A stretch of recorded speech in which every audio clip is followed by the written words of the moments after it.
much for joining us for day two of the Pride Study Wrapped, our research year in review 2025. If you are returning from day one, thanks so much for coming back. If you're new here, welcome. We're so glad to have you here. Today, for our day two, we're really excited to be sharing research findings around family building, reproductive health, and experiences with hormones.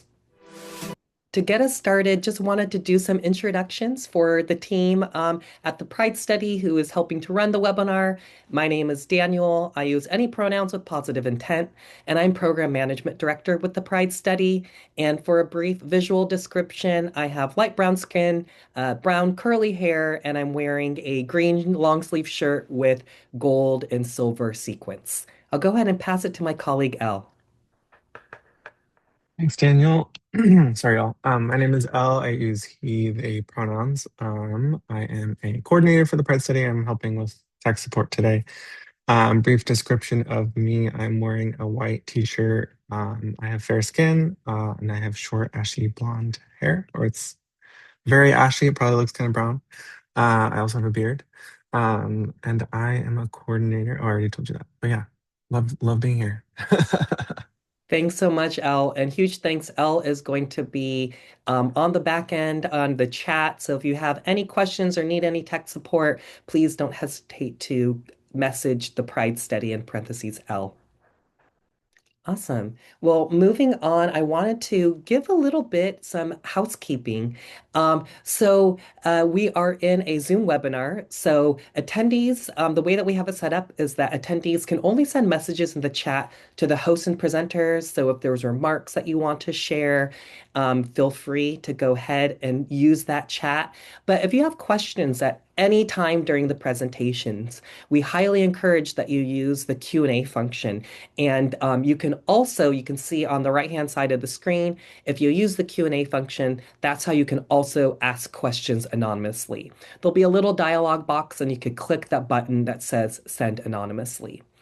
And also we have our transcript and our captions turned on. So if you'd like to utilize those, please go ahead and click those buttons on your screen. So the agenda today, after I complete some welcome remarks, we're going to have a double feature from Dr. Diana Tordoff, who is going to be sharing findings from both how LGBTQ people became parents, as well as breastfeeding and chest feeding among LGBTQI plus parents. Excuse me. And then next, we're going to welcome up Jasmine Berry, who's going to talk about conversations about contraception with our doctors. And these are experiences of transgender men and gender diverse people.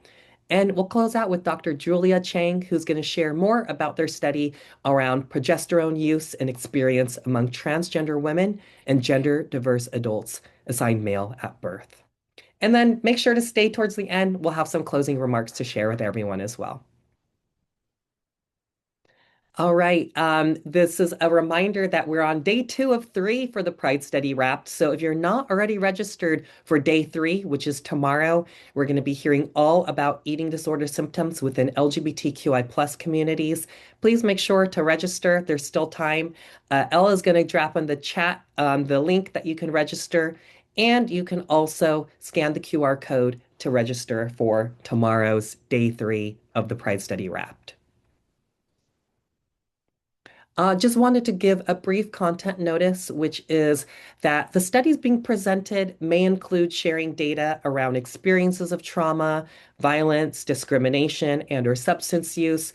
We invite you to practice using self-care in the way that's most supportive for you, so we understand if you might need to step away from the webinar at any moment. We will be recording, so if you want to return to them at any time, you'll receive the recording after the webinar as well.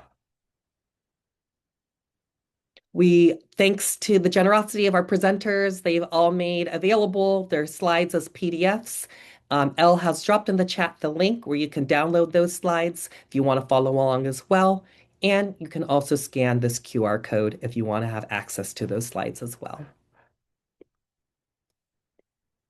All right. Well, I wanted to, before we dive into the presentations, just give a little bit of context and backstory on who we are at PrideNet and the Pride Study.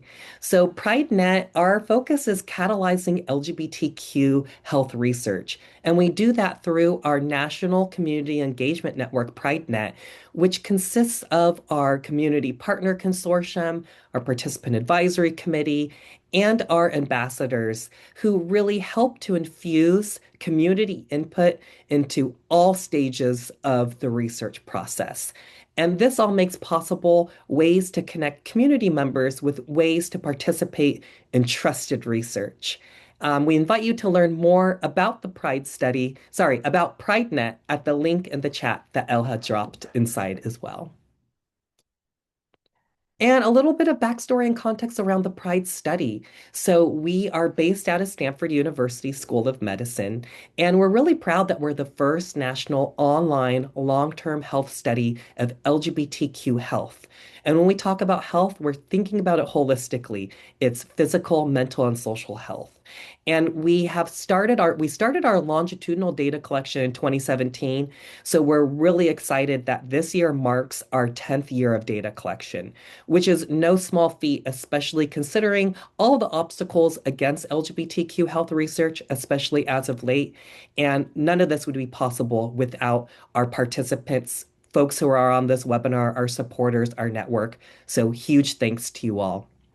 Want to emphasize that this study is created by us and for us, so created by LGBTQIA plus health providers, doctors, and researchers, and really for the benefit of LGBTQIA plus health equity. Participation is completing our annual questionnaire, which takes about 45 minutes or longer every year so we can study health over time, but you also have opportunities to complete additional surveys as well. Our eligibility criteria is anyone who identifies as part of the LGBTQI plus community or another sexual or gender minority, at least 18 years old. You can live anywhere in the US or territory since it's an online survey, and comfortability reading and understanding English. And we're really excited that we're at a current enrollment of we're currently at 30,000 plus participants. So huge thanks again, and invite you to learn more about the Pride study at the link in the chat that Elle dropped. Well, I know I'm kind of sharing a lot about what the work is that we do from my perspective, but as much as possible, we want to give the platform to our participants. So I'm going to be sharing this short video, hearing from one of our participants that shares more about their own story. I'm a participant of the Pride study. Hi, my name is Vivek. I use he, him, or any pronouns, and I graduated from Stanford in 2022 with a BA in philosophy and religious studies. When I first started doing femme drag, it was such a transformative experience for me. It sounds cliche, but I remember that next day after my first night doing this full female glam, I was crying tears of joy.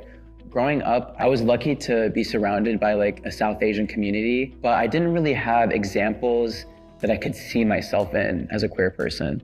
For drag, everyone in that community is kind of embracing that sense of being an outsider and coming together to create something beautiful. I think I actually first learned about the study when I was called for a drag gig, a community event to promote this study. I ended up performing at that event, and that's actually where I signed up for the study and took the questionnaires myself.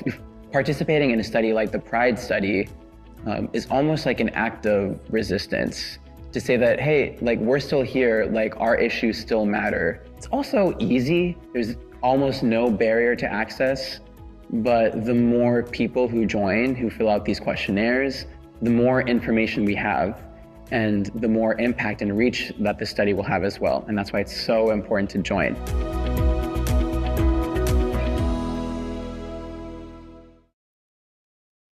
Well, huge thanks to Vivek and all of our participants for making this work possible. Well, I'm going to go ahead and move into the presentations, and I'm going to invite Dr. Diana Tordoff to come to the virtual stage. And a brief introduction is Dr. Diana Tordoff is an epidemiologist with expertise in LGBTQI plus health and sexual health, research. She is an instructor in the Department of Obstetrics and Gynecology at Stanford University and former postdoc with the Pride Study. Had the pleasure of working with Diana and so excited to welcome Diana back, who presented last year at the Pride Study Wrap, so you might remember. So huge thanks for being back here again, Diana. Go ahead and take it away with an introduction and presenting of your research. Thank you so much, Daniel. And thank you everyone for joining today. I'm really excited to be here to get again. So as Daniel mentioned, my name is Diana Tordoff. I use she, her pronouns. And for a brief visual description, I have light skin and long brown hair, and am currently wearing a white turtleneck sweater because it is chilly in my house this morning. All right, so I'm going to be presenting two studies, and I'll pause for questions at the end of each study that I present.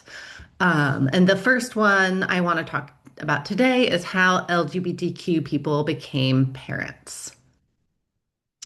So here is the full title of this study that was published in the Journal of Human Reproduction earlier last year. And I just want to note that this body of work is personally quite meaningful to me. I'm queer, and the studies that I share today were all conducted during my own family building journey, including choosing my method of family building, being pregnant, and now having a smart, funny, and very feisty toddler who's shown here at the beach. So now pivoting back to this study on how LGBTQ people became parents. So prior to our study, existing data suggested that around 18% of LGBTQIA adults are parenting children under the age of 18, which is around at least 2.6 million people in the US. We also know that many LGBTQ people aged 18 to 35 are considering expanding their families as first-time parents or by having more children. Most of the data that has existed prior to our study really focused mostly on same gender couples. And these data suggest that around 67% of same gender couples who are parents are genetically related to their children.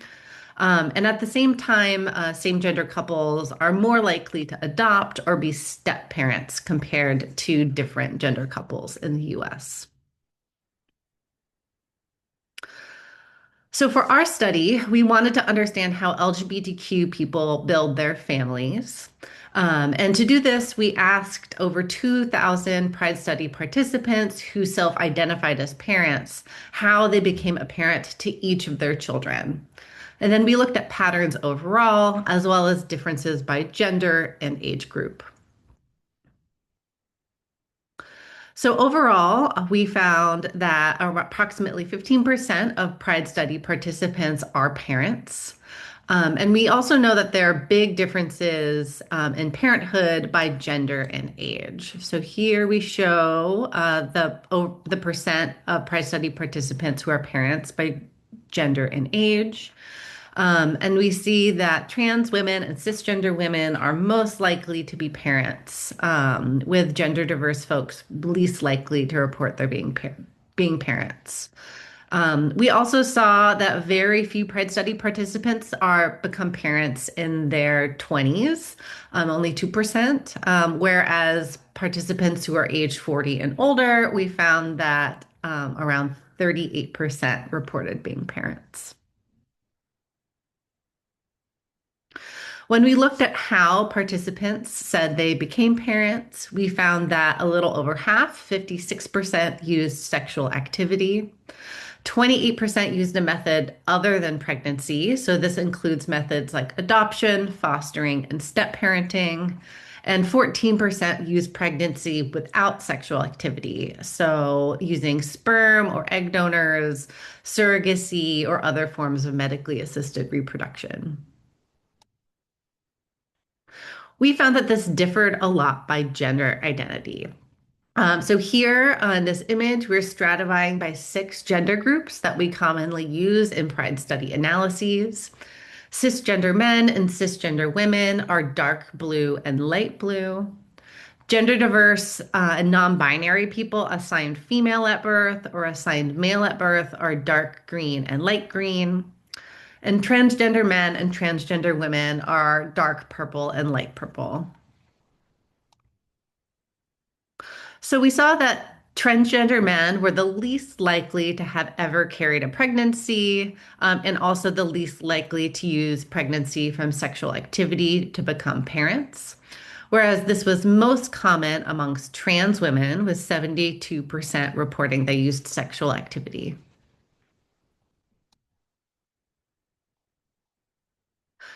When we looked at methods other than pregnancy, we saw that transgender men were most likely to use a method other than pregnancy. We saw that 28% of this 45% reported being a step parent, and the remaining 17% reported adopting or fostering. I also want to note that cisgender men were the most likely to adopt or foster, around 20%, but they are much less likely to be step parents. And lastly, when we looked at pregnancy without sexual activity, so people who used a form of medically assisted reproduction, we saw that this was most common for cisgender women, gender diverse people assigned female at birth, and transgender men. For cis women, this most commonly included using donor sperm. Although we're unable to distinguish between at-home insemination versus using fertility clinics in these data. Overall, we saw that very few, less than 2% of participants used reciprocal IVF, which is when one partner carries an egg that's contributed by another partner. And no cisgender women reported using surrogacy. We also saw that cis men, gender diverse people assigned male at birth, and trans women were very unlikely to use any form of medically assisted reproduction. But when they did use medically assisted reproduction, they were most likely to use gestational carriers. So, for example, around 2.3% of cisgender men who are parents reported using a gestational carrier. We also saw differences by age. So now the colors on this chart are showing differences in parental age. And this is their age at filling in the survey, not at their age at becoming a parent. So younger generations, millennials and Generation Z are shown in pink. Generation X is shown in purple, and the boomers and traditionalists are shown in blue. And we saw that in statistical analyses that younger parents under the age of 40 were twice as likely to use pregnancy without sexual activity compared to parents age 55 and older, although we did not see any significant differences in the other methods of becoming parents. So why is this important? We saw that LGBTQ parents are very diverse in how they build their families. And we also saw that there are both gendered and generational differences in using sexual activity to become parents. So our study is among the first to include self-identified LGBTQ parents and provide a more complete picture of LGBTQ parenthood rather than just relying on data from same-gender couples, which really excludes LGBTQ people who are single, the family building experiences of trans adults, and bisexual adults who may be in different sex couples. Some of the potential reasons for seeing gendered and generational differences is that older generations of LGBTQ parents may have come out later in life. There may be expanded access to medically assisted reproduction and fertility services over the past 40 years. And there are also likely changing preferences and methods available to become parents. However, we want to highlight that few participants used donor sperm surrogacy and reciprocal in vitro fertilization, and this likely reflects a significant financial and legal barriers to fertility services. So, looking forward, we plan to ask more detailed questions about LGBTQ people's family building experiences. So, for example, we are currently collecting data on people's experiences accessing different fertility services, using at-home insemination, and also working with sperm donors. All right, so I'm going to pause for questions. Great. Well, thank you so much, Diana. And we'll be encouraging everyone, feel free. If you have questions, you can type in the chat or you could go ahead and use the Q&A function, whatever works best for you. And also a reminder, thanks to Elle, the links to the full paper as well as the community-friendly summary are also in the chat.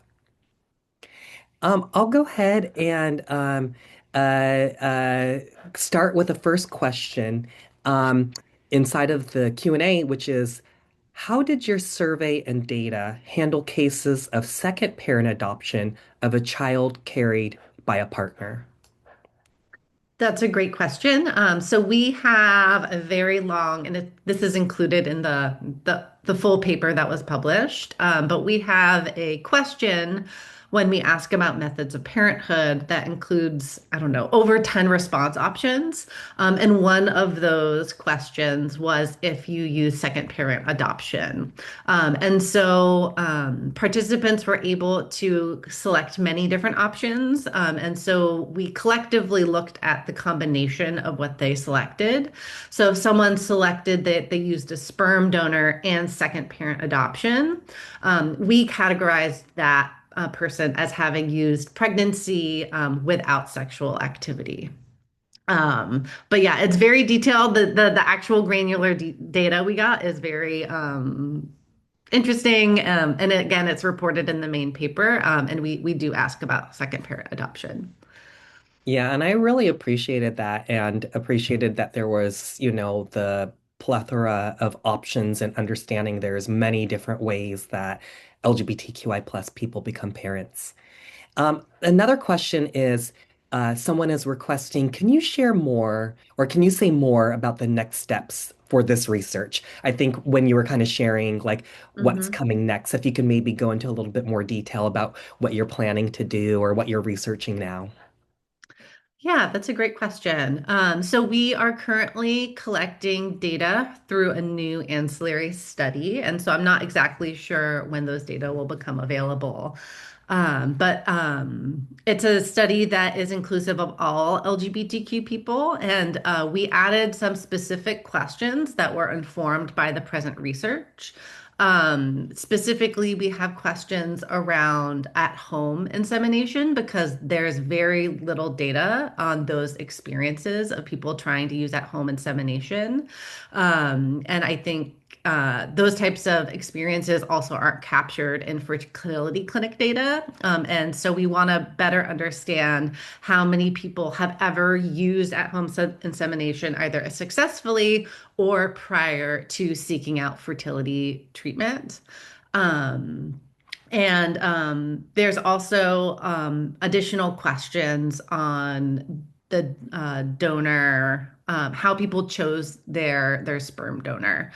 So questions around if you chose a known or an unknown sperm donor, and if you chose a known sperm donor, sort of who that person is to you. And then there's a bunch of different questions around the use of fertility services, both for you and your partner. So there's going to be a lot more opportunities to do deeper dives around family building experiences. Thanks so much for sharing more. And we look forward to inviting you back to next year's, the 2026, and sharing some of those findings. So one additional question someone asked is, will you be expanding this eventually to include polyamorous and non-traditional family dynamics? That's a great question. So we do have participants who noted that because there was also a write-in option, that they're part of a polyamorous family. And so we are looking at different ways to include that, such as third parent adoption, which is not available in all states, but is available, for example, in states like California. Thank you for that. And one last question, and there's more questions than we have time. So if we have time at your second study, we might go back to some of these, or we Great. also will have the opportunity to follow up through email. But the last question that we'll answer live right now is, was there any data in this study amongst different racial groups?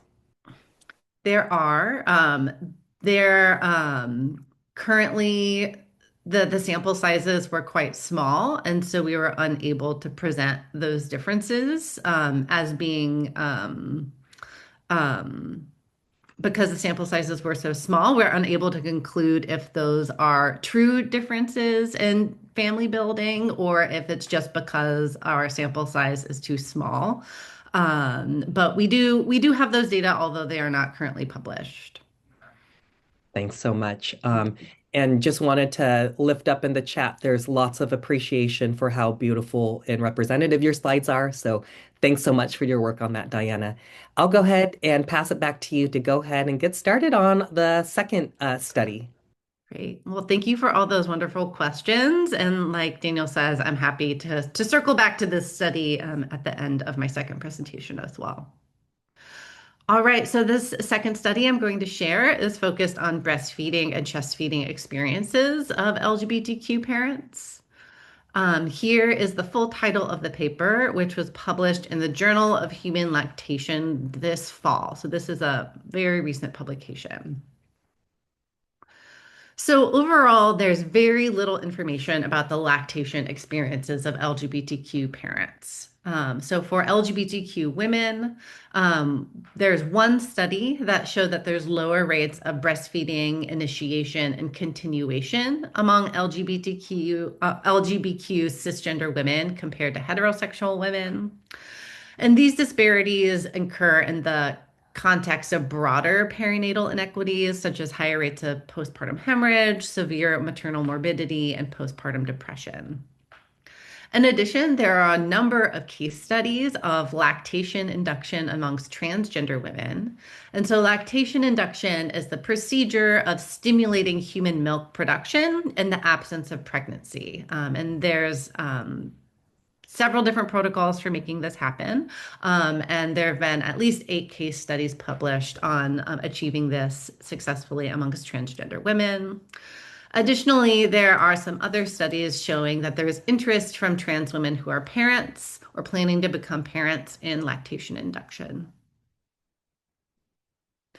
Amongst trans men and non-binary people assigned female at birth, we know that approximately a third of trans men who are parents had ever carried a pregnancy, and about half of trans men who have ever been pregnant had chest fed their child.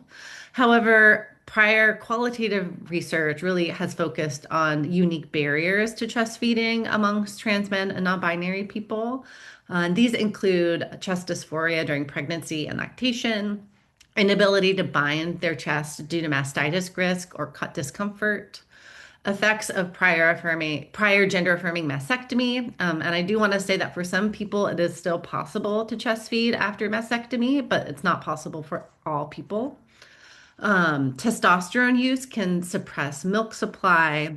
And I also want to note that despite provider concerns, there's very limited evidence that testosterone exposure via human milk that it does not increase infant serum testosterone, suggesting that chest feeding can be safe in the context of testosterone use. However, many providers are still hesitant to endorse this. All right, so for our study, we asked a little over 1,500 participants in the PRIDE study who are parents about their lifetime experiences of breastfeeding or chest feeding. So for example, we asked, have you ever breastfed or chest fed a child? And then we also asked whether the child that they fed was born as a result of their own pregnancy or was born as a result of another person's pregnancy.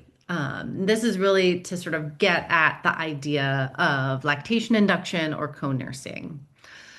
So importantly, only participants who had ever reported having breasts or breast tissues were asked about breast and chest feeding. So, how common was breast and chest feeding overall? Among all parents, we found that 70% of cisgender women, 69% of non-binary and gender diverse people assigned female at birth. 46% of trans men and 3% of trans women had ever breast or chest fed a child. However, when we restrict it to participants who reported ever giving birth to a child, we saw that rates of lifetime breast and chest feeding were much higher. So 92% of cisgender women, 89% of non-binary and gender diverse people assigned female at birth, and 83% of trans men. When we looked instead about how common it was for participants to have ever fed a child that another person gave birth to, we saw that this was reported by 7% of cisgender women, 8% of non-binary and gender diverse people assigned female at birth, 4% of trans men, and 3% of trans women. And so overall, when we looked at factors that were associated with feeding a child that another person gave birth to, we saw that parents were more likely to have done this if they had ever given birth themselves or for participants who had a higher number of children. So for any additional child that you reported having, the likelihood of ever having fed a child someone else gave birth to increased. All right. So why is this important? Breast and chest feeding provides important health as well as infant parent bonding benefits in families where one or more parents is interested in and has the ability to lactate. And importantly, we overall found high levels of lifetime breast and chest feeding among people who had ever given birth. Um, Co-nursing and lactation induction may be uniquely of interest and beneficial for LGBTQ families. And although we did not explicitly ask about co-lactation or lactation induction, we found that few parents had ever fed breast or chest fed a child that another person had carried through pregnancy. So overall, the findings from this study can help inform better lactation support for LGBTQ families, um, including and really highlighting the need for inclusive, affirming lactation care, such as using patient-preferred language, like breastfeeding versus chest feeding versus body feeding versus human milk. Discussing lactation and co-lactation with your patients proactively, and that lactation should extend beyond gestational parents. Um, Great. So what's next? Um, we again are asking more questions to LGBTQ parents about how they feed their infants broadly. And so also interested in the use of donated human milk and infant formula. We also plan to study LGBTQ parents' experience working with lactation consultants, as well as asking questions specifically around lactation induction experiences and conversations with providers. All right. And so that's it for the second study. And I'm happy to pause for questions either on this study or the first study I talked about. Thank you. Fantastic. Well, thanks so much for sharing more about this study. I'm going to go ahead and dive in because we already have some questions for this study is why do you think there were such high levels of ever breast chest feeding in your sample? I think part of it, so when people measure breast and chest feeding, they typically do it at the pregnancy level. And so studies that have the one study that looked at breastfeeding initiation following a pregnancy and delivery found lower rates. And just by asking about lifetime experiences, you automatically anticipate that that number is going to be higher than what you see in like a per pregnancy rate of breastfeeding initiation. So part of it is just a factor of how we're measuring breast and chest feeding in our study. Um, and I think we just need to see more research. One study found a disparity, but that does not necessarily mean a disparity exists, especially across different samples. Thanks so much for this, Diana. We do have another question, And if it's okay, I can start off with a response and then invite you, Diana, if there's more to add. Someone asked, are you doing anything to recruit more parents to the Pride study? The sample sizes are so small and the research is so important. I appreciate that question. I had the pleasure of working on a previous study with Diana that we were doing kind of more qualitative in terms of hearing from parents. And through that, we were able to, through our community engagement network, PrideNet, collaborate with organizations like Family Equality, our Family Coalition, Men Having Babies, as well as through our many partners who have programs that are focused for LGBTQI plus parents. So we definitely, are looking to continue those engagements with organizations that are focused on LGBTQI plus parents. But we also invite if you have recommendations of who, we should be talking to or engagement strategies to reach more LGBTQ parents, we definitely welcome that. So thanks for asking that question. Apologies for jumping in to share that, Diana. Was there anything on that question that you would want to add?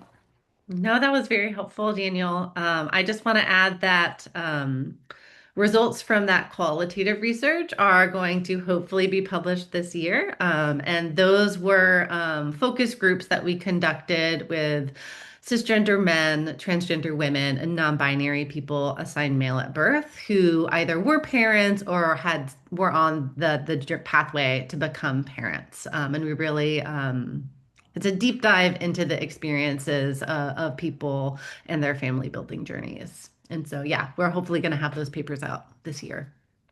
Fantastic. And thanks so much. I'm already seeing folks giving recommendations of how we should be doing some more outreach in the chat. So we'll definitely be looking more into that.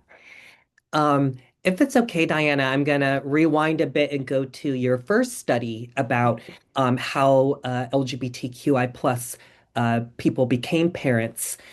Someone asked in the chat, they said, I'm a midwife who does IUI for queer families. One of the things that I find frustrating is how little data we have about the success of IUI, not in the presence of infertility. Do you plan on collecting any data about numbers of cycles before pregnancy occurred when using donor sperm, especially when outside of the fertility clinic? Yes, I am also familiar with the complete lack of those data, and we are asking those questions in the hope that we might be able to get a sense of success rates of IUI at home. Thanks so much. And would you mind explaining the acronym IUI, what it stands for and what it is? Yes. So intrauterine insemination. So there are two types of insemination that don't include IVF or in vitro fertilization. The first is ICI, or intracervical insemination. This is like what has been colloquially referred to as like the turkey baster method, which I should say you don't literally use a turkey baster. You often just use a syringe to push the donor's sperm just into the vagina. Whereas IUI, you place the donor sperm through a catheter tube directly into the uterus so that it bypasses the cervix. And that process can be done by some midwives at home, which I think can be a really lovely experience for folks. But it requires the additional step of what they call washing the sperm, since the cervix and cervical fluid serves a really important role of filtering out pathogens. So at-home IUI is possible, but it is a more specialized procedure. Thank you so much for that, Diana. I appreciate it. That might have been more than you were asking for, but No, no, no, no. It was perfect, and I think it helps if there was others besides myself who are also wondering. Oh yeah, because I also was like, oh, I'm not quite sure what it stands for. So thank you for laying that out. This is also for the first study around how LGBTQI plus people became parents. For at-home insemination, did you see any geographical differences by chance? so we currently do not have any data on at-home insemination, but I'm hoping that we'll be able to look at that in the future. We're Yeah, currently collecting it, but I don't have the data at my fingertips yet. sounds great. Well, thank you. Um, Another question that someone asks is, and they kind of frame it, this is a less happy question, but are you going to study TQA plus parents access to their children if they come out after becoming parents? Mhm. Um, we currently don't have any questions that would be looking at that, but I do think that's an important question. Yeah, that we just currently don't have data on. Yeah, thanks so much for that. Um, and a question that kind of echoes, I think, what some folks shared in the chat. The artwork for your presentation is beautiful. Who did the artwork? Well, this I think was made by Elle. But Yes, who is on there? I'm a big fan of using freely available just infographics art. Um, yeah, Love it. Love which is it. increasingly inclusive these days. So I love it. I love it. Okay, and I think we have a question that I can also answer as well from kind of the Pride study perspective. But someone says, as someone studying public administration, I want to know how this information is being translated to policymakers on the state level. Are there actionable policy briefs we can take from this 2025 report to lobby for more equitable health policies within local government? And let me know if you want me to start off, Diana, I'm happy to, or if you have something to share.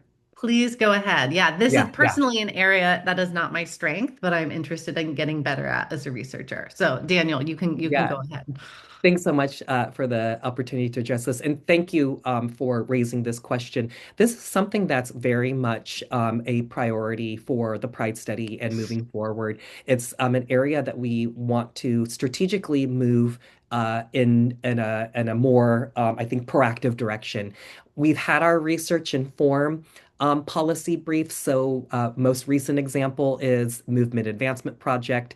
If you don't know their work, you should. They're amazing, but they had a policy brief around conversion practices, commonly known as conversion therapy, that cited the research that we did that found there was an association between conversion practices and increased depression, suicidality, and PTSD. So there's ways that our work is informing policy briefs, but we want to do it more proactively and intentional. So we're in conversation with different organizations that are at the forefront of the policy work. So Movement Advancement Project, the Human Rights Campaign, and also state level organizations like our partner, the California LGBTQIA plus HHS network, that's doing really great work around policy platforms on a state level. So it's definitely something that we are putting more energy into. We are actually applying to grants to hopefully be able to do that work in a more robust way. But we also invite, if there's folks on this call that are doing policy work or are connected with organizations doing policy work and want to join us in these efforts, or if there's recommendations of more that we should be doing around the policy work, it's deeply important to us. So we welcome any and all feedback, recommendations, and introductions. All right. Well, I think we are right at time. Um, Please join me in lighting up the Zoom screen for all of your favorite emojis for Dr. Diana Tordoff. Diana, thank you so much for all of the work that you do, your portfolio of research that's so impactful for our LGBTQ communities, and being here to share your research with us once again. All right. Well, I'm very excited to welcome to the virtual stage Jasmine Berry, MPH, who is an assistant epidemiologist in the Division of Infectious Diseases at Emory University. She is a graduate of Rollins School of Public Health, where she conducted research on reproductive health and maternal and child health.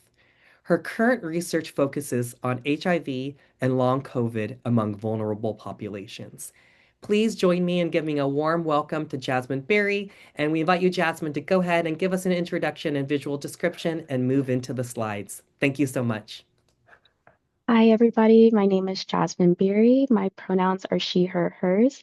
And for the visual description, I am wearing a black headscarf with gray headphones. I have brown skin. I'm wearing glasses and a green t-shirt or a green shirt. I will share my screen for the slides.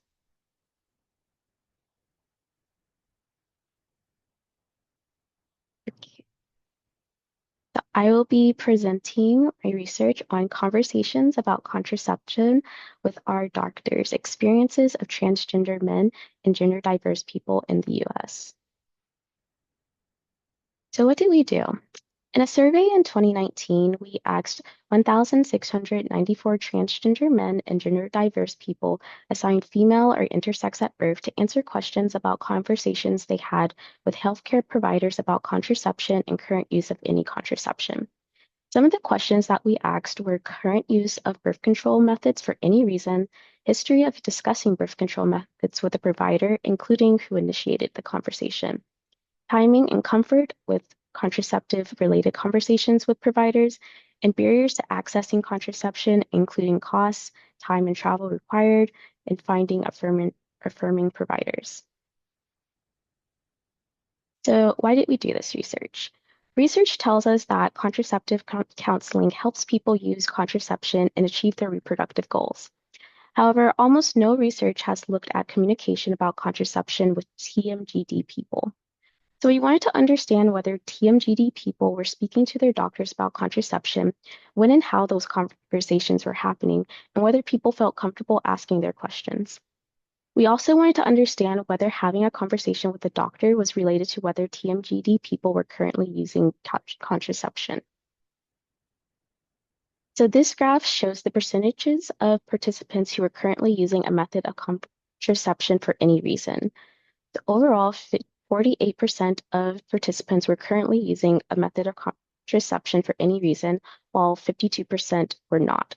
So about half of TMG people were currently using a method of birth control for any reason.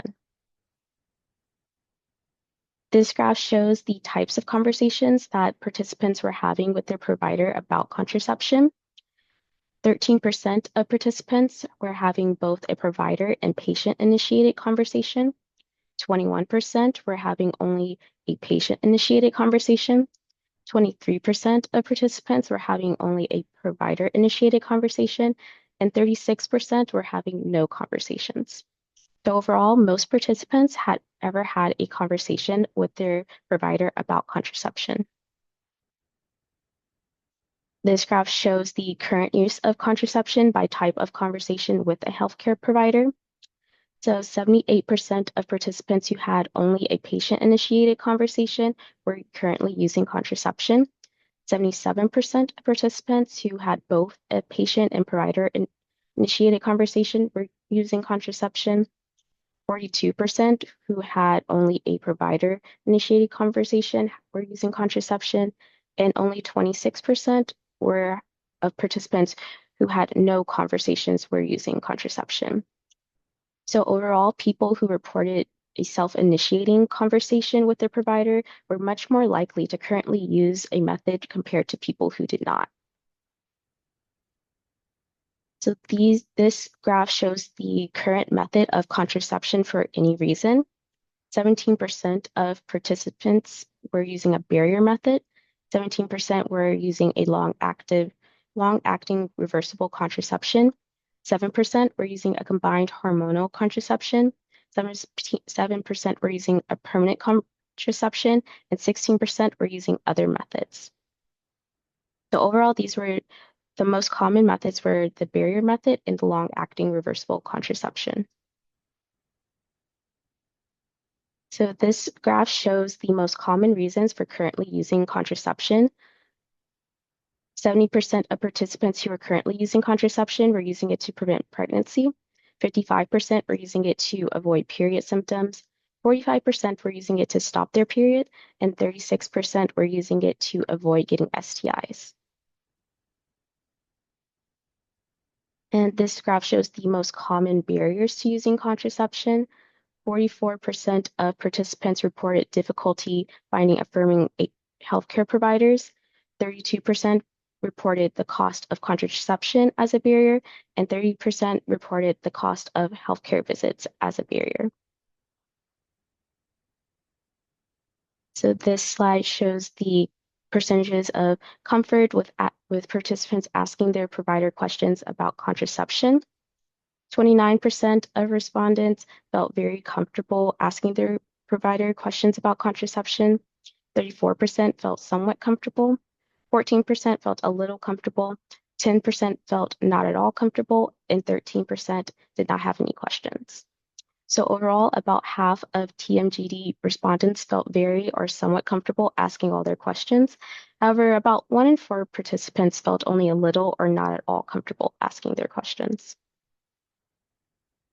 So what does this mean for TMGD communities?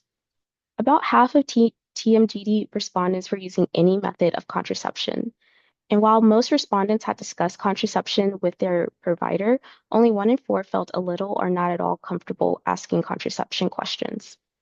About half of TMGD participants also struggled to finding a affirming healthcare provider for accessing birth control. So our takeaways from these results are that more affirming providers are needed to increase access to birth control. More TMGD-focused training for providers are also needed to provide gender-affirming care, and more effort is needed to help empower TMGD people to ask their providers about contraception if it's of interest. Thank you for listening to my presentation. Thank you so much, Jasmine. Deeply appreciate all that you shared in this presentation. I'm going to go ahead and remind folks you can ask your questions in the Q&A or type in the chat as well. The link to the full study and the community-friendly summary are in the chat.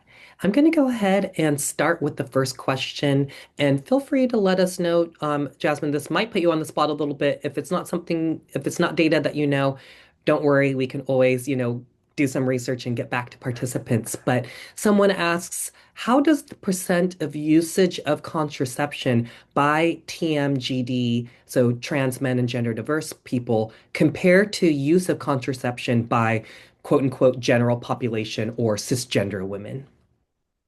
Um, that is a good question. I don't have that data readily available, but I could get back to you with that answer.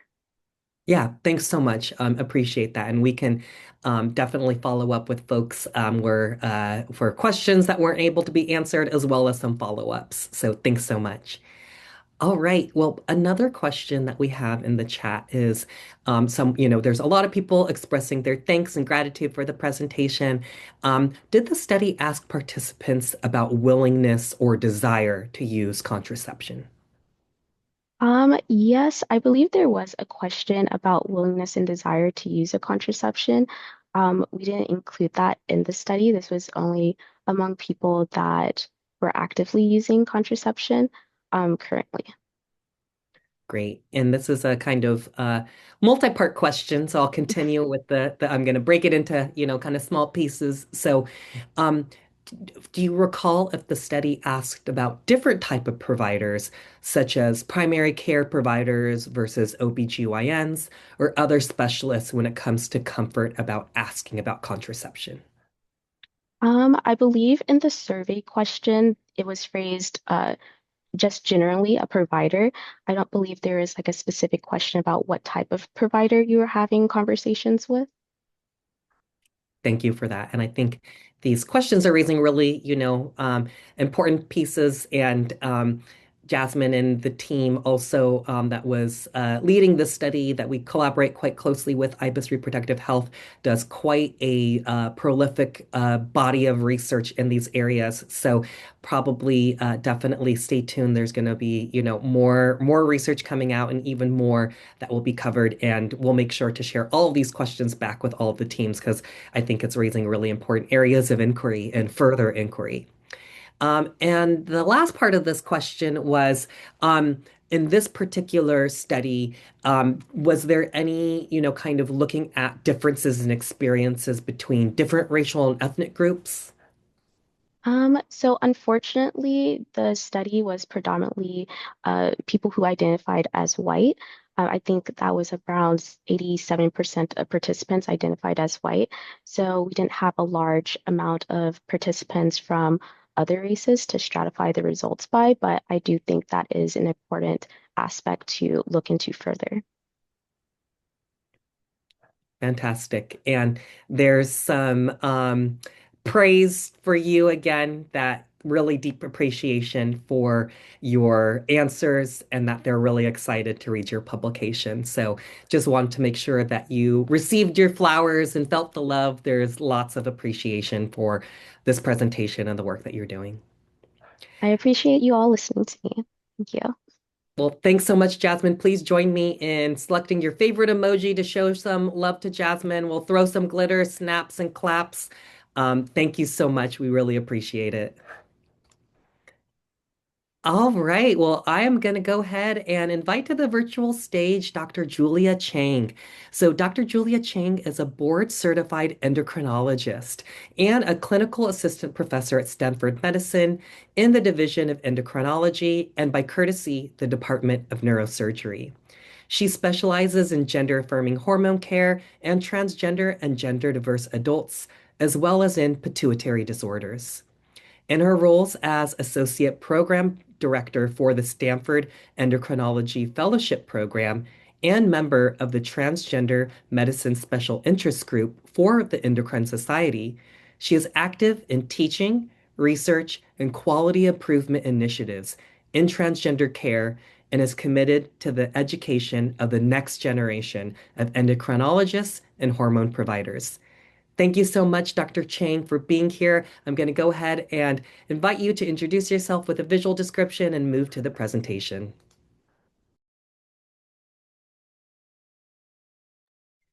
Great. Thank you so much, Daniel, for that introduction. I am so excited to share our work with you all today. So yes, I'm Julia Chang. I'm an endocrinologist here at Stanford University. I use she, her pronouns. For a visual description, I have light skin, shoulder length, black hair, and I'm wearing a black vest and a white fleece. So I will go in and start our presentation on our research on progesterone use and experience among transgender women and gender diverse adults assigned male at birth in the United States. I have no relevant disclosures to report. So for background, according to the current professional society guidelines, gender-affirming hormone therapy, or GAHT, for transgender women and gender-diverse adults assigned male at birth, or AMAB, typically consists of estrogen and/or testosterone blockers. However, we do know that many transgender women and gender-diverse AMAB adults also seek progesterone as part of their hormone regimen.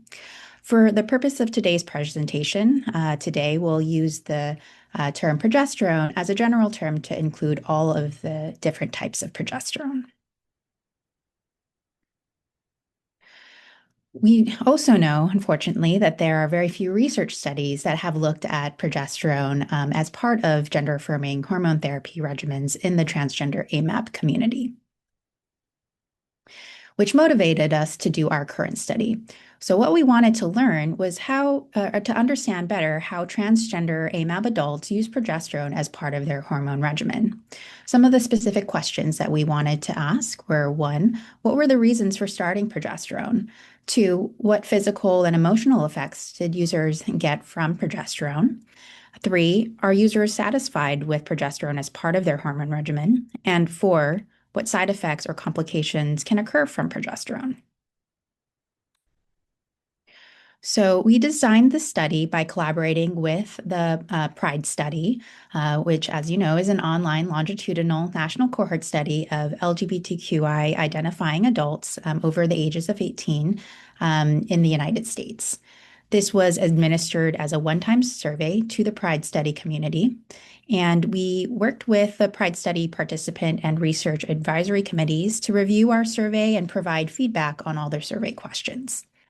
This survey was open from October 2023 to March 2024. The inclusion criteria for study participants were that one had to identify as a transgender woman or feminine or non-binary queer gender identity and be assigned male at birth. The exclusion criteria were those who were assigned female at birth or those who were born with one or more ovaries. So who were the participants in this study? So 543 participants from the PRIDE study met our inclusion criteria and completed the survey, including 310 progesterone users. The average age of participants was 43 years old. And for race and ethnicity, 91% identified as white, but 35% also identified as people of color, including multiracial. For gender identity, 76% identified as a transgender woman or woman, 32% identified as non-binary, and 15% identified as genderqueer. 90% of participants reported living in an urban space or urban environment.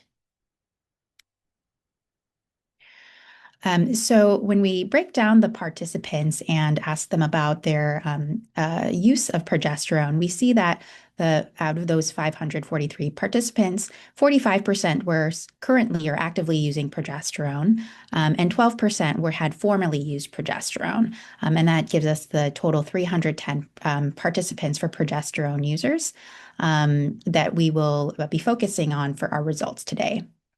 In addition, though, we also had 43% of the total participant pool who had not used progesterone but did complete our survey.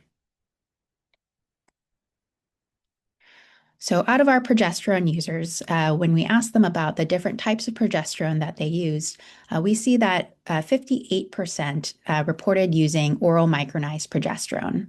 We also see that a little bit over 10% also reported using rectal micronized progesterone, and then about 7% reported using oral medroxyprogesterone acetate. Fewer participants used or reported using other types of progesterone, including transdermal or topical types of progesterone, which would be something like a skin patch. And then some participants reported using injectable forms of progesterone. When we asked about reasons for starting progesterone, we saw that the majority of participants reported the reason for starting progesterone was for improved breast development, with 85% of participants citing that as one of their reasons. We also see that about 58% of participants reported using progesterone to mimic hormone patterns for AFAB adults, as well as to increase sense of femininity. About 44% of participants reported using progesterone to improve their mood, and about the same number or percentage of participants also reported using progesterone to try to improve sex drive. About a third of participants reported using progesterone to improve sleep and lower testosterone levels. When we asked specifically about how the progesterone impacted some of these areas, we see that for breast development, a little bit over half of users did feel that progesterone somewhat improved breast development, and about 26% reported actual significant improvement with their breast development, and about 20% reported that it did not change. For sense of femininity, we also see a large percentage of participants reporting somewhat improvement with this area, or significant improvement in this area. And then with mood, about 40% of participants also reported somewhat improvement with mood with progesterone, and 18% reported significant improvement. But we also see that about a third of participants reported that progesterone did not really change their mood. And in fact, about 6.5% of participants actually reported that it somewhat worsened their mood. For sex drive, about 46% of participants said that progesterone did not really change their sex drive, but some participants did feel that it did improve sex drive or libido. For sleep, similarly, over half of participants reported that progesterone did not change their sleep, with some participants did feel that it did improve sleep. And then with concentration, about 74% felt that progesterone did not change their concentration, with a smaller percentage feeling like that maybe it did improve. And so out of our former progesterone users, of course, not everyone did continue with the progesterone. So 1 out of 5 former progesterone users stopped due to negative side effects. and 1 out of 3 former progesterone users did not feel that it was effective for them. When we asked about side effects that occurred with progesterone use, about 29% reported breast pain, 22% reported mood changes, and then 20% reported fatigue, 19% with weight gain, and 14% reported bloating. Some more serious issues that occurred with progesterone use included episodes of depression, with about 14 participants reporting this. 6 participants also reported having a blood clot in the leg, and 4 participants reported having a blood clot in the lung during progesterone use. And then 4 participants also reported having a stroke during progesterone use. No cases of breast cancer were reported during progesterone use. And it is important to note that these are just events that occurred during progesterone use. This is not to say that it was necessarily the cause of these events. When we asked about overall satisfaction with progesterone, we do see that about 72% of participants did report satisfaction with progesterone, and 73% would recommend progesterone to others, although 23% also reported not being sure if they would recommend progesterone to others. So what our study did not include, we did not collect information about the specific gender-affirming hormone therapy doses of our participants, including a specific estrogen or testosterone levels. But we do know that about 95% of progesterone users were also taking estrogen. And so separating the effects of estrogen from progesterone was not answered by this study. So for study conclusions, we see that more than half of transgender and gender diverse AMAB adults in our study do use progesterone. Oral micronized progesterone is the most common form used in the United States, and most users do report improvements in breast development and sense of femininity. So what are some future directions? Unexplored areas that study participants are interested in that we were able to also collect. And I encourage you to also look at the full paper because we do have some qualitative data from our participants as well. But we know that our participants are particularly interested in the impact of potentially cyclic progesterone use. And if there are differences with using of progesterone via the rectal route and the changes of the impacts via rectal progesterone versus oral progesterone, for instance. Other unexplored areas include what is the importance of measuring progesterone levels, and is there a long-term risk of breast cancer or other complications from progesterone use? But we recognize that such a study may take several years to complete and really answer that question. What's encouraging is that there are some randomized controlled trials that are happening or have happened currently and are still in the analysis phase, including in the United States as well as Europe. And these trials would help us better understand the overall effects of progesterone as part of hormone therapy. So I'd like to acknowledge the study team who helped us conduct the study with the Pride study and the Pride community, and specifically wanted to thank you as the survey participants and the PrideNet Participant Advisory Committee members and ambassadors for really whom we could not do this study. So thank you very much for your participation and willingness to be part of our research. And I was inspired by Diana with having the community-friendly survey up. So I included this slide here at the end of our presentation. And with that, I will take any questions. Fantastic. Well, thank you so much, Julia, for sharing the findings from this really important research. Going to remind folks again, you can feel free to type your questions in the chat or use the Q&A function.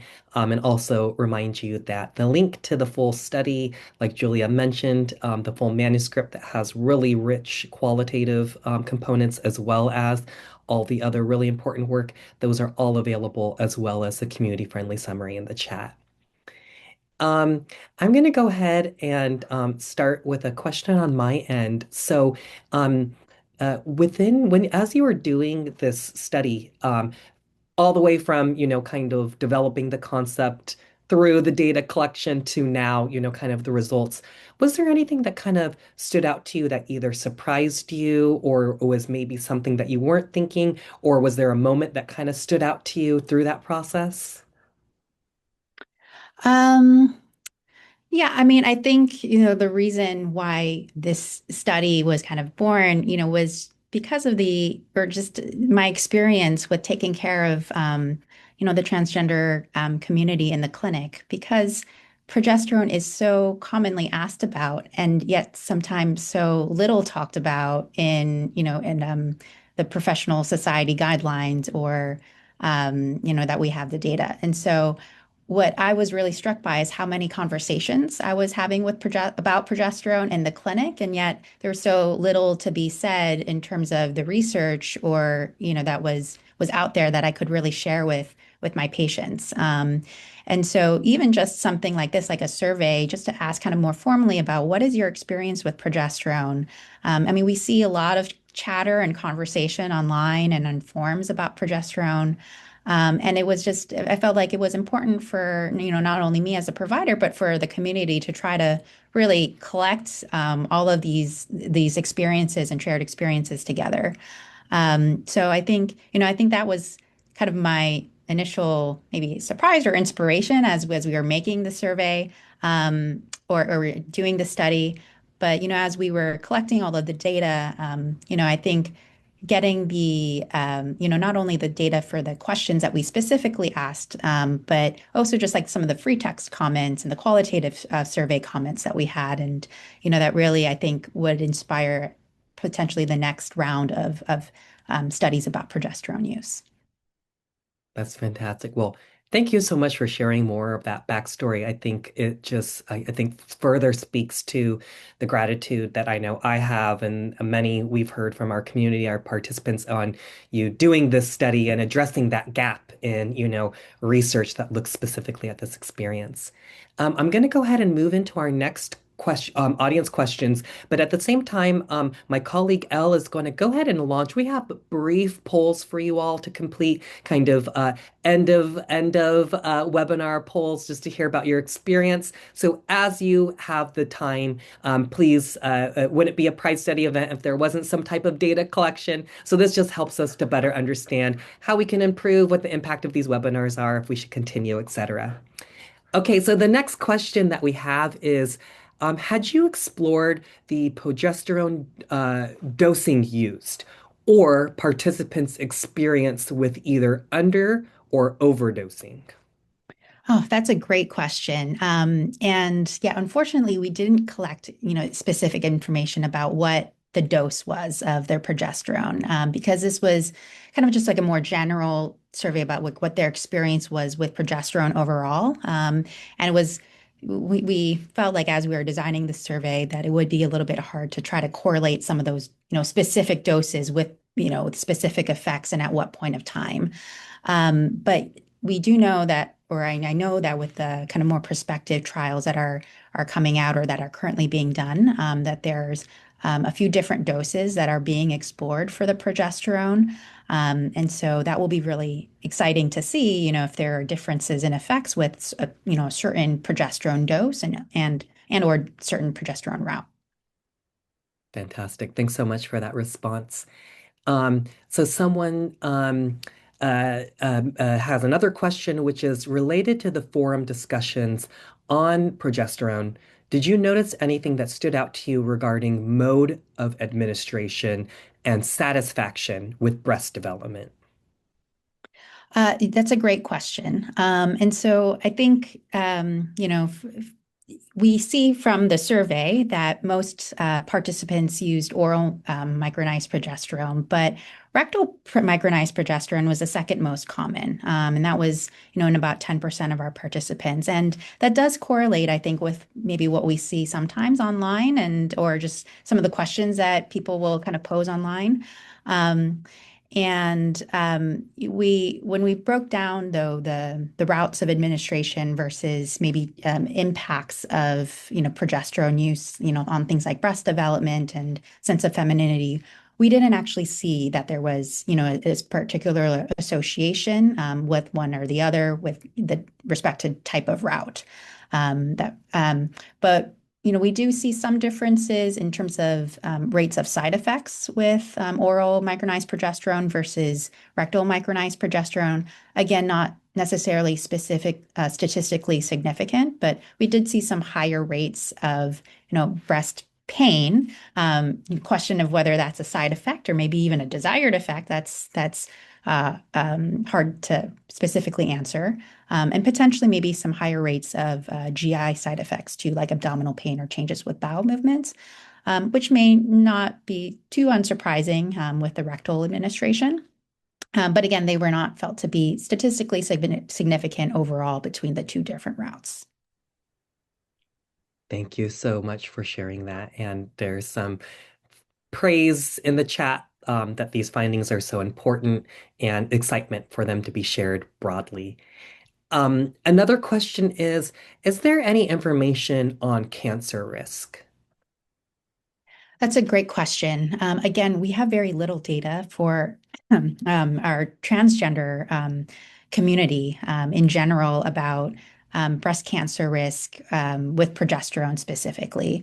And other than what I showed about the few participants who did report having breast cancer while on progesterone, we don't have information yet to really give us much answer about the association of progesterone and breast cancer in the transgender community. We know that there's concerns about higher rates of breast cancer in the cisgender community with different types of progesterone that were used for postmenopausal hormone therapy use.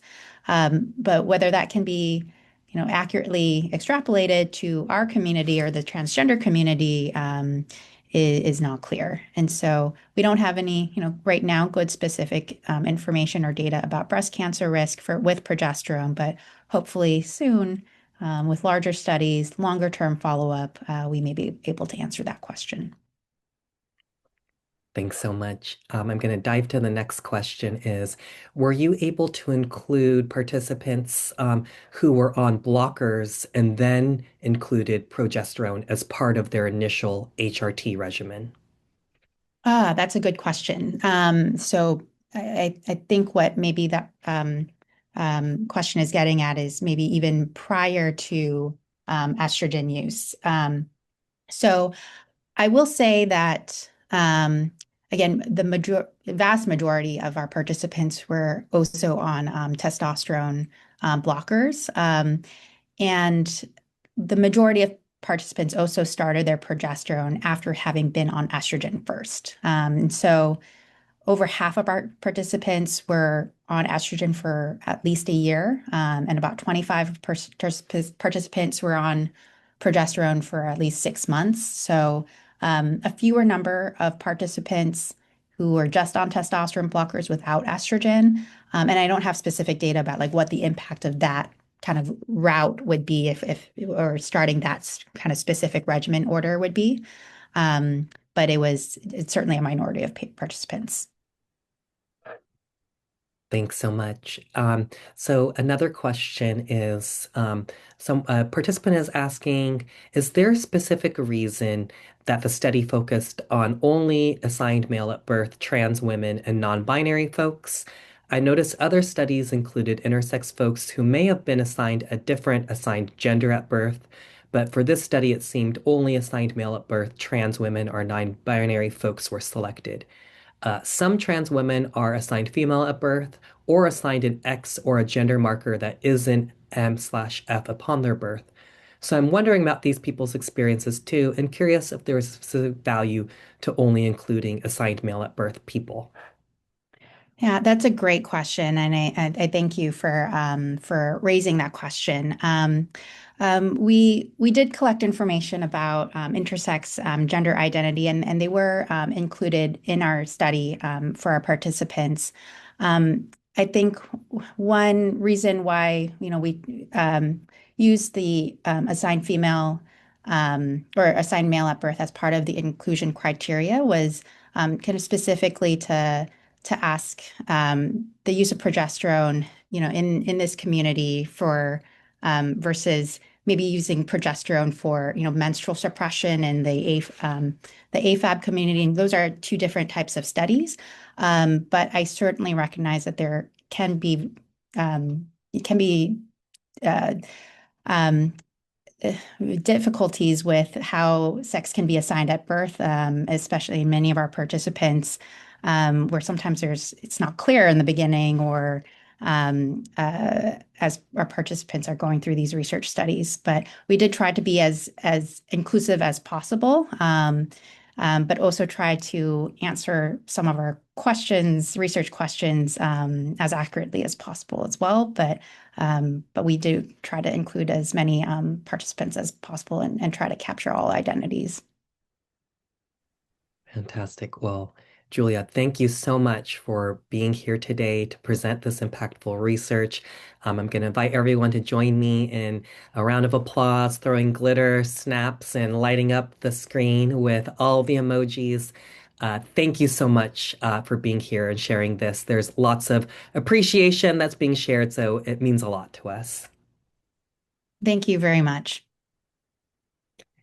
All right. Well, I'm going to go ahead and close us out with just some final remarks. If you haven't already, please make sure to complete our brief poll. Should only take a couple of minutes. Helps us to better understand the impact of these webinars, if we should continue, what we could do better.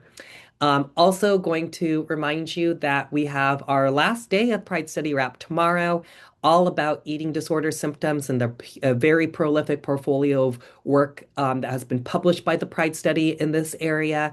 So if you haven't already, there's still time to register. The link is inside of the chat, and you can also use the QR code on screen. And we're going to invite you to stay connected with us. If you aren't already, you should follow us on social media. You will hear all about the latest research findings, as well as when we do events such as this webinar and other resources. So follow us at the Pride Study. We're on Facebook, Instagram, X, and Blue Sky. You could contact us at pridenetconnect@stanford.edu. And if you're not already on our newsletter, you should be on our newsletter so you can also get updates and reminders and when the latest research is published. So that QR code on screen, and Elle has also kindly put that link in the chat to sign up for the newsletter. And in closing, we invite you to get involved with the Pride Study. If you are not already a participant and you're interested in learning more, we invite you to scan the QR code or click on the link on the chat to see how you can be part of this important study as well. If you're a researcher and you're interested in working with the Pride Study data, as I mentioned before, we're moving into our 10th year of longitudinal data collection. We have lots of information about our ancillary study program, and maybe you can be the next presenter on our 2026 Pride Study Wrapped. So more information is on the links in the chat as well as the QR code. And lastly, if you're able to, if you have the means, if you're interested in donating to the Pride Study to make sure that LGBTQ health research persists, there's information on our donate page and on our QR code as well. In closing, just wanted to say a huge thank you to all of our presenters, to all attendees that created community space here together with us. We appreciate you, and we hope to see you tomorrow for day 3 of the Pride Studied Wrap. Thanks so much, everyone. Have a great rest of your day.